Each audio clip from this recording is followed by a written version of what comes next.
একদিকে Russia Ukraine, অপরদিকে Iran, Israel, যুক্তরাষ্ট্র, ফিলিস্তিন জুড়ে চলছে তৃতীয় বিশ্বযুদ্ধের উত্তেজনা। আমাদের হাতে এসেছে গুরুত্বপূর্ণ আপডেট আন্তর্জাতিক সংবাদ। শুরুতেই থাকছে ইস্পাহানের ভূগর্ভেই ইরানের পারমাণবিক শক্তি। এবারে জানিয়ে দিব পাকিস্তানে বন্যায় মৃতের সংখ্যা বেড়ে ৩২। আরও জানাবো নেতানিয়াহুকে আর বিশ্বাস করেন না বহু ইসরায়েলি। এবারে থাকছে গাজায় ইসরায়েলি হামলায় ১ লাখ ফিলিস্তিনি নিহত। সব শেষে জানিয়ে দিব পাকিস্তানে ধ্বংস হওয়া সন্ত্রাসী আস্তানা পুনর্নির্মাণ দাবি ভারতের। এতক্ষণ শুনছিলেন আপডেট আন্তর্জাতিক সংবাদের শিরোনাম, এবারে বিস্তারিত। তবে তার আগে অনুরোধ রইল ভিডিওটিতে একটি লাইক এবং কমেন্ট করে জানিয়ে দিন ভিডিও সম্পর্কে আপনার মূল্যবান মতামত। আরও জানিয়ে দিন ভিডিওটি কোথা থেকে দেখছেন বা কোন জেলা থেকে দেখছেন। ইস্পাহানের ভূগর্ভেই ইরানের পারমাণবিক শক্তি। ইরান ইসরায়েল উত্তেজনার রেশ কাটতেই না কাটতেই আবারও সামনে এলো ইরানের পরমাণু কেন্দ্র। ফোর্দ নয়, এবার বিশ্ব নজর ঘুরে পড়েছে মধ্য ইরানের ইস্পাহানে, যার ভূগর্ভেই রয়েছে দেশটির বিশাল পারমাণবিক শক্তি। এটি মাটির অনেক নিচে গড়ে তোলা তেহরানের সবচেয়ে গোপন এবং দুর্ভেদ্য পারমাণবিক ঘাঁটি, যেখানে রয়েছে ইরানের সমৃদ্ধ ইউরেনিয়ামের সবচেয়ে বড় মজুদ, যা একটি পারমাণবিক বোমা তৈরির জন্য যথেষ্ট। ওয়াশিংটনের সামরিক ও গোয়েন্দা কর্মকর্তারা দাবি করেছেন এই ঘাঁটিতে ইরান তার ইউরেনিয়ামের প্রায় 60% মজুত করে রেখেছে। একই সঙ্গে তারা স্বীকারও করেছেন ইস্পাহান পারমাণবিক স্থাপনায় এই হামলায় শক্তিশালী বাংকার বাস্টার বোমা ব্যবহার করেনি যুক্তরাষ্ট্র, কারণ এই স্থাপনাটি এতটাই গভীরে যে এই ধরনের বোমাও সেখানে কার্যকর হতো না। বৃহস্পতিবার মার্কিন সিনেটরদের এক গোপন ব্রিফিংয়ে এই তথ্য নিশ্চিত করেছেন মার্কিন প্রতিরক্ষা বিভাগের জয়েন্ট চিফস অফ স্টাফের চেয়ারম্যান জেনারেল ড্যান কেইন। শুক্রবার এ খবর জানিয়েছে মার্কিন সংবাদ মাধ্যম সিএনএন।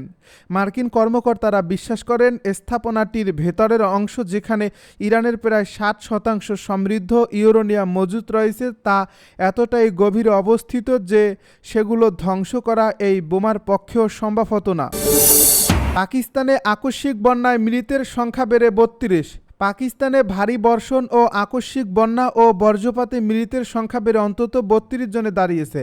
এ ঘটনায় এখনও ১০ জন নিখোঁজ রয়েছেন। এছাড়া আহত অবস্থায় উদ্ধার করা হয়েছে আরও ৪৫ জনকে। দেশটির দুর্যোগ ব্যবস্থাপনা কর্তৃপক্ষ এ তথ্য জানিয়েছে। খাইবার পাখতুনখোয়া প্রদেশের দুর্যোগ ব্যবস্থাপনা সংস্থা শনিবার এক বিবৃতিতে জানায়, গত ৩৭ ঘন্টায় আকস্মিক বন্যা ও ছাদ ধসে ১৯ জন নিহত হয়েছেন, যাদের মধ্যে ৮ জনই শিশু।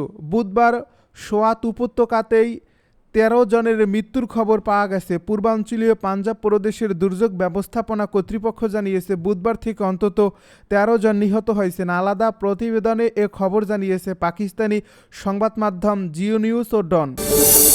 নেতানিয়াহুকে আর বিশ্বাস করেন না বহু ইসরায়েলি। ইরানে হামলার পর বড় বিপাকে পড়েছেন ইসরায়েলের প্রধানমন্ত্রী বেনিয়ামিন নেতানিয়াহু। দেশটির বিরুদ্ধে জয় দাবি করেছেন তিনি। তবে জরিপ বলছে নেতানিয়াহুকে আর বিশ্বাস করেন না বহু ইসরায়েলি। শনিবার বিবিসির এক প্রতিবেদনে এই তথ্য জানানো হয়েছে। প্রতিবেদনে বলা হয়েছে, ইরানের বিরুদ্ধে ১২ দিনের সংঘাতের পর ঐতিহাসিক বিজয় দাবি করছেন নেতানিয়াহু। তবে সাম্প্রতিক জরিপে দেখা গেছে ইসরায়েলের অনেক নাগরিক তার উপর আস্থা রাখছেন না এবং তার রাজনৈতিক ভবিষ্যৎ নিয়ে প্রশ্ন উঠছে। বিবিসি জানিয়েছে, মার্চ মাসে যখন গাজায় যুদ্ধবিরতির সম্ভাবনা তৈরি হয়েছিল এবং বহু জিম্মি মুক্তি পেয়েছিল, তখন সেই প্রতিক্রিয়া ভেঙে দিয়ে নেতানিয়াহু যুদ্ধ চালিয়ে যাওয়ার ঘোষণা দেন। সেই সিদ্ধান্ত অনেকেই রাজনৈতিক আত্মহত্যা বলেও উল্লেখ করেন। গাজায় ইসরায়েলি হামলায় ১ লাখ ফিলিস্তিনি নিহত।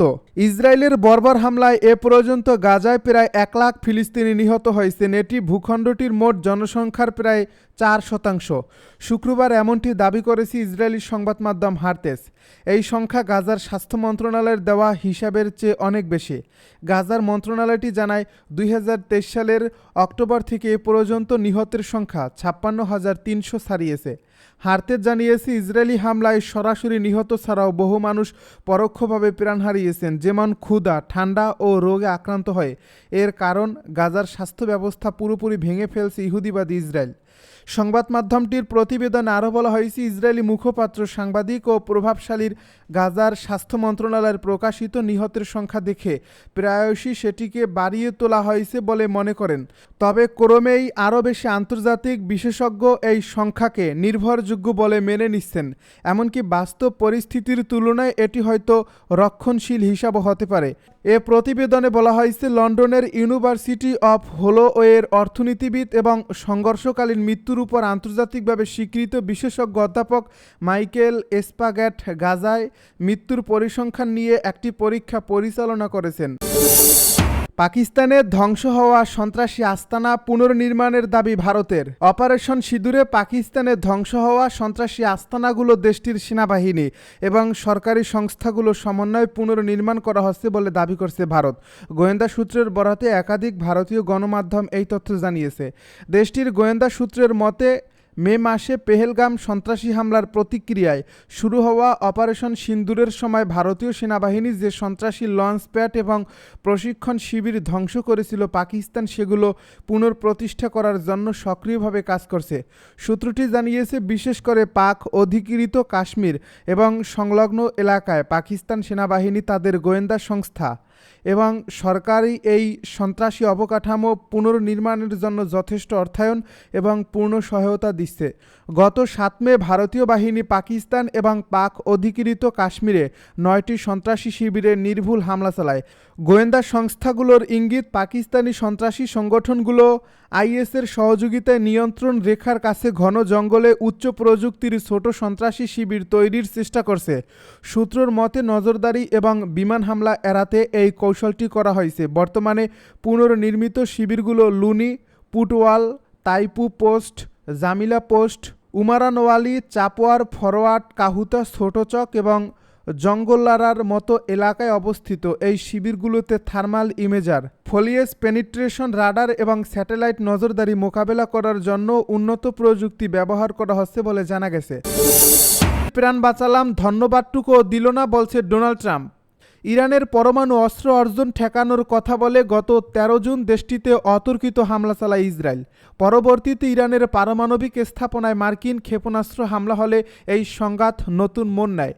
হামলা পাল্টা হামলার মধ্য দিয়ে 12 দিনের মাথায় যুক্তরাষ্ট্রের মধ্যস্থতায় যুদ্ধবিরতিতে সম্মত হয় ইসরায়েল ও ইরান। তবে দুই দেশের মধ্যকার এ সংঘাতের শুরু থেকেই মধ্যপ্রাচ্যের ভূ রাজনীতির অন্যতম প্রধান ব্যক্তি আয়াতুল্লাহ আলী খামেনিকে হত্যার পরিকল্পনা বারবার শিরোনাম হয়েছিল। সংঘাতের শুরু থেকেই খামেনিকে হত্যার হুমকি দিয়ে আসছিল ইসরায়েল, তবে এখন পর্যন্ত তা করতে পারেনি ইসরায়েল ও যুক্তরাষ্ট্রের কেউই। এর মধ্যেই ইরানের সর্বোচ্চ ধর্মীয় নেতা খামেনিকে লজ্জাজনক মৃত্যুর হাত থেকে রক্ষা করলেও খামেনি তাকে ধন্যবাদও জানাননি বলে মন্তব্য করেছেন যুক্তরাষ্ট্রের প্রেসিডেন্ট ডোনাল্ড ট্রাম্প। শুক্রবার নিজের সামাজিক যোগাযোগ মাধ্যম ট্রুথ সোশ্যালে ট্রাম্প লিখেছেন, আমি খামেনিকে অত্যন্ত জঘন্য ও অপমানজনক মৃত্যুর হাত থেকে বাঁচিয়েছিলাম, তবে তিনি ধন্যবাদটুকুও দিলেন না। ইসরায়েলের সঙ্গে 12 দিনের যুদ্ধে ইরান জয়লাভ করছে। খামেনির এমন মন্তব্যের প্রতিক্রিয়ায় ট্রাম্প এ কথা বলেন।